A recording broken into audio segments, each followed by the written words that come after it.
First, the grip here. The way you're holding the grip is more like this. Okay? And when you're holding the grip like this, then naturally, during the motion, you rely on your elbow motion here instead of using the wrist enough.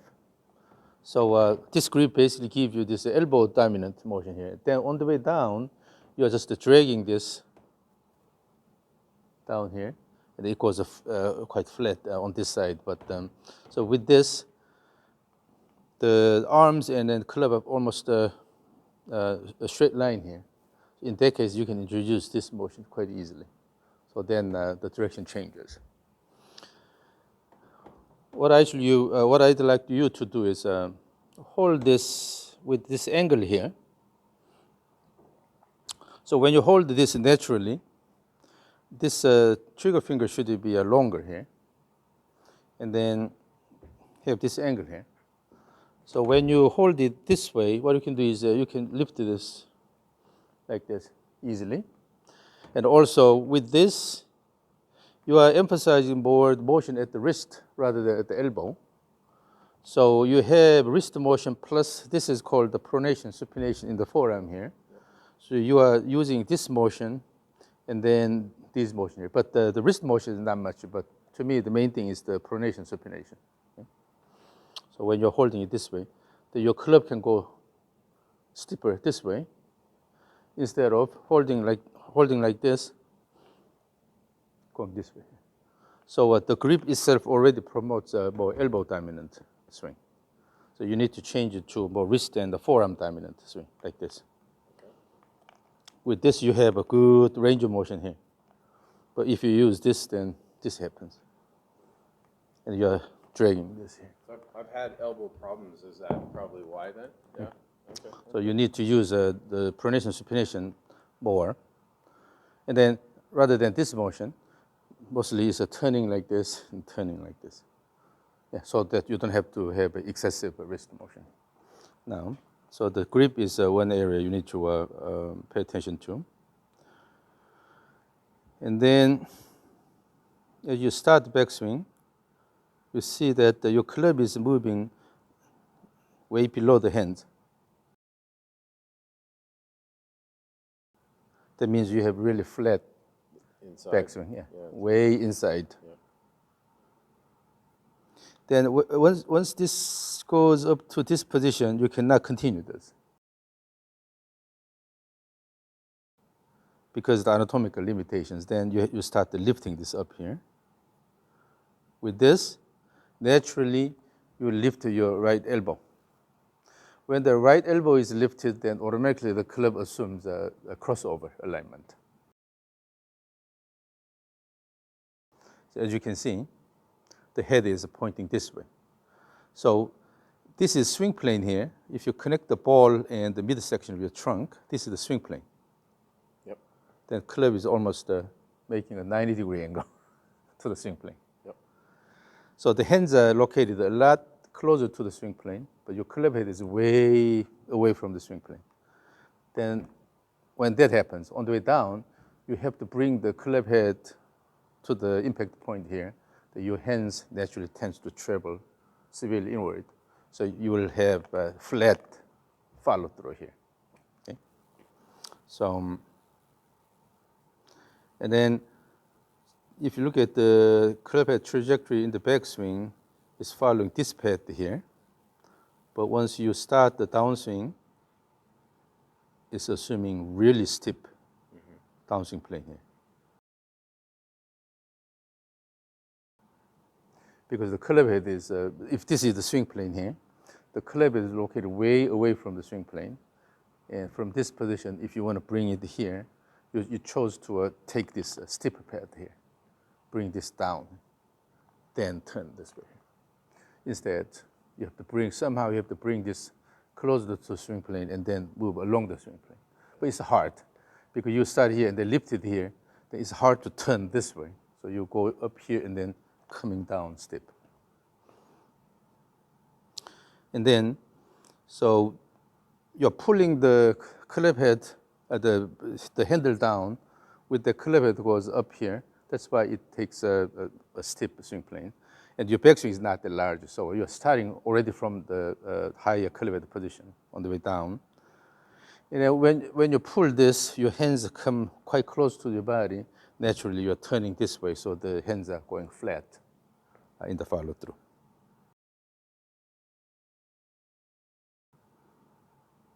Your right leg is completely straight. It's because your hip is moving backward quite a bit here. Because of that, this is possible. And then with that, you have really flat backswing. So actually, you have to stand on the right side here. You should be able to put good amount of weight on your right side. Your leg is supporting your body instead of moving away like this. So when the hip moves backward quite a bit here, the right leg cannot participate in the downswing, active downswing. So in order to use the right leg here, it has to be supporting the body well instead of hip moving backwards so that you have completely straight leg here. Then you're lifting this side here, try to hit the bone, because this cannot do much. Okay? So during the backswing, you're lifting the left heel. So at this position, your right hip is moving backward too much.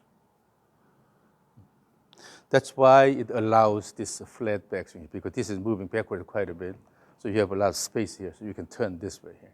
But instead, from here, if you use the wrist and the forearm, and then have this angle here, so you can easily do this here using the wrist, and then you can also turn with the pronation supination here. Then in the backswing, you can actually guide the club head this way here. And the hand actually stays a bit lower, but the club head goes a bit above the hand here. Okay. This way, when you reach this position, no need to lift the elbow here. But if you go flat here and then try to lift it, then always the elbow is lifted, then you go crossover. Then in order to reduce the crossover alignment, you tend to make the backswing short, but still it's a severe crossover. When you keep doing that, if the backswing is a bit bigger, then you have a severe crossover alignment. Okay? So it is related to the way you're holding the club.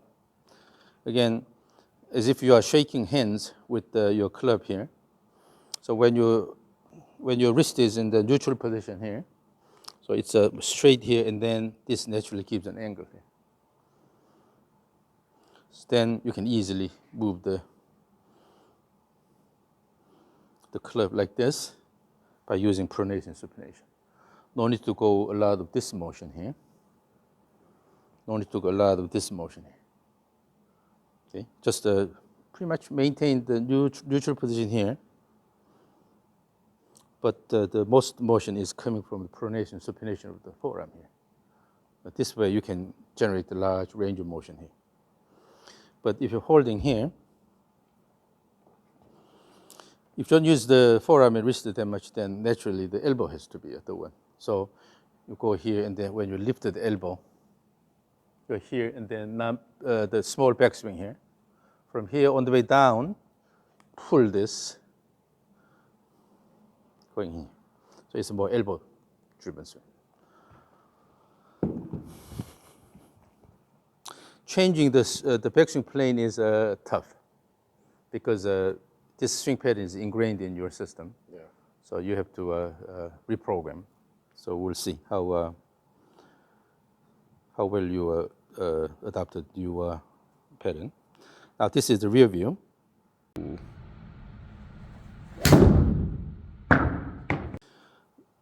With the lifting of the lead heel here, your stance decreases after that. When you drop it, it's closer to your body to make it easier to turn this way. When you have narrow stance, then it's easier to turn this way. So you start from here, lift this, and then dropping this closer to your right leg, and then turn this way.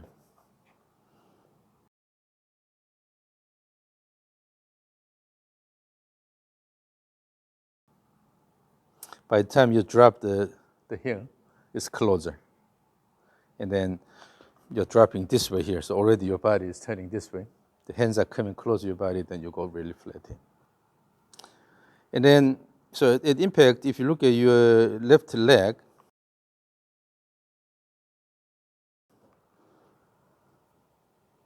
so it's maintaining this angle here. You're not using the left leg that actively. It's sort of a collapsing here, collapsing and turning this way instead of kicking the ground and then throw the club toward the target. It's because it's already in the crossover position. You have to bring this in like this. You cannot go that way with this position.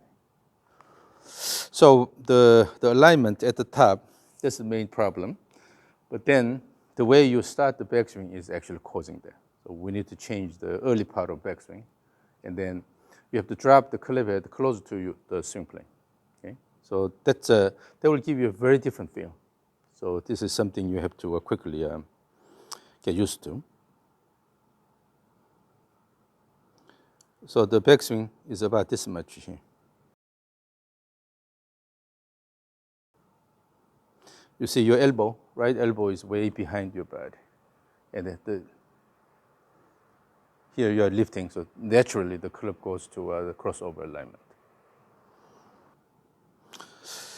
All right, so the key is feeling the motion of the club head. Okay? Holding the club, you should be able to swing the club like this by flipping the forearm. So with the one arm here, swing, and then the front side is pointing upward here. It's a pronation, supination here. Pronation, supination. When you have good supination motion, the club head will drop more instead of this here. Okay. So just hold it with the right hand, make it a bit shorter, yeah. And then left hand over here. And instead of using the elbow, okay, use this motion here, and then throw, still you're lifting like this. Relax this muscle here. Relax the muscle here. Keep the arm straight, and then just use the forearm. Let it go.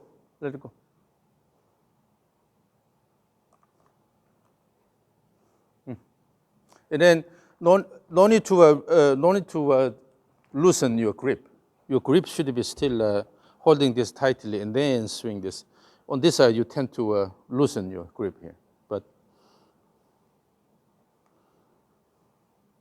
And then throw the club head, instead of try to lift this. When you try to lift this, then you are working against the gravity, right? But if you're using the speed, if you throw, you don't have to lift it that much because the speed will bring the club up. So wait until here, like a swing motion. The swing comes up and wait and then push.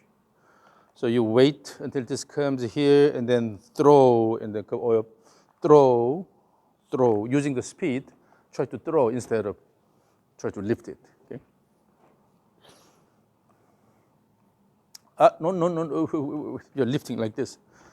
Relax this elbow. Just keep the arm straight. Okay, relax the elbow, and then hold the club in such a way that you can keep this angle here, and then throw this here. No. Relax. Just using the wrist and forearm motion. Throw. So feel the throw. Yeah. Yes. And at the end of the motion, wait until the motion is completed instead of rushing down. Backswing is I think is a bit too much. So let's go about this high here, okay. This high here, this high here. If you go this much here, there is a different story. So keep it more this side here. But feel the motion of the club head here. Feel the motion of the club head. You are promoting this throw, that you have minimum effort in your arm instead of try to lift. Okay? So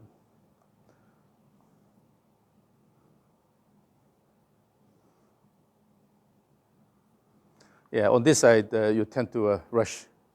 So transition, when you change the direction, it's called the transition. In the transition, you should have enough time. You have to wait until motion is completed. When the motion is completed, and then start. Yes, so you don't fight.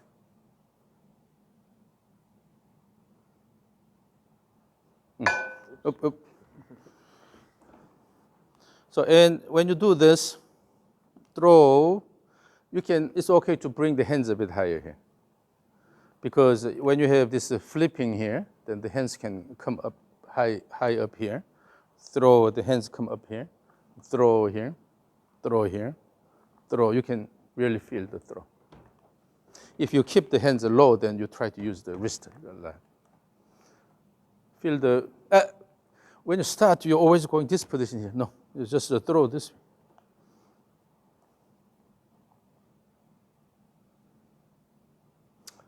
When you start on this side, you lose the control.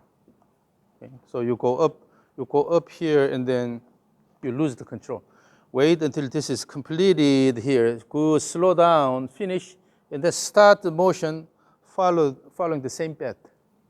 Go up here and follow the same path. Maintain consistent motion back and forth here. You can hold this a little bit so that you can slow this down nicely, and then bring this down instead of. Okay, you have to have good control of the head motion, and have the feel of throwing, and then nice slow down. Let's make it a bit flatter. It's a bit too steep. You shouldn't hit the force plate.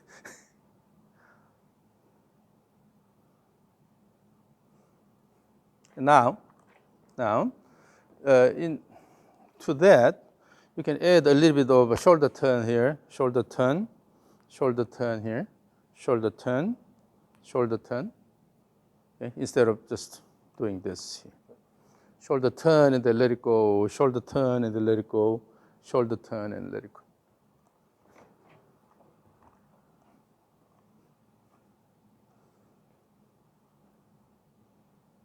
Still, I see a lot of the elbow motion. No elbow motion. Just try to use the wrist intentionally. Oh, it's too much. No need to work that hard. You need to feel the motion of the club head. Okay. The problem is that this is the device you are using to hit the ball. So you have to work with the device. That means your body motion and then the club motion should be well orchestrated.